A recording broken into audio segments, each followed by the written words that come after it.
পাবদা মাছ দিয়ে মিষ্টি কুমড়ার ডোগা দিয়ে আর আলু দিয়ে রান্না করলাম।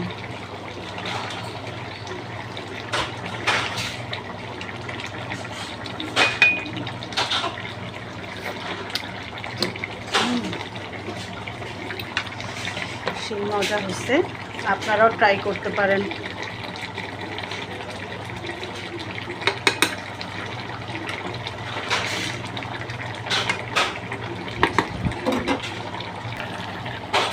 কাঁচামরিচ দিয়ে দিচ্ছি।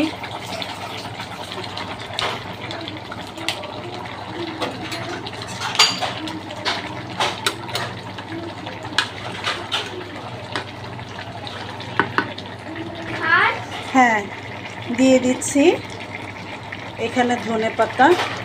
শাকের তরকারিতে ধনেপাতা অনেকে দেয় না, কিন্তু আমি দিই। সেটা হচ্ছে আলাদা একটা ঘ্রাণ আসে।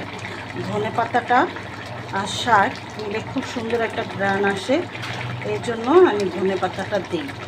আর এখানে আমি অল্প কিছু শাকের ডগা দিয়েছি। মিষ্টি কুমড়া শাক আছে না, মিষ্টি কুমড়া শাকের ডগা, সেটা দিয়ে পাবদা মাছ। মিষ্টি কুমড়ার ডগাটা কিন্তু গাছের, মানে নিজের, এটা হচ্ছে আমার শাশুড়ি মা লাগাইছিল, সেই গাছের শাক। হয়ে গেল আমার পাবদা মাছ দিয়ে মিষ্টি কুমড়ার শাক দিয়ে রান্না। ভালো থাকবেন সবাই, আল্লাহ হাফিজ।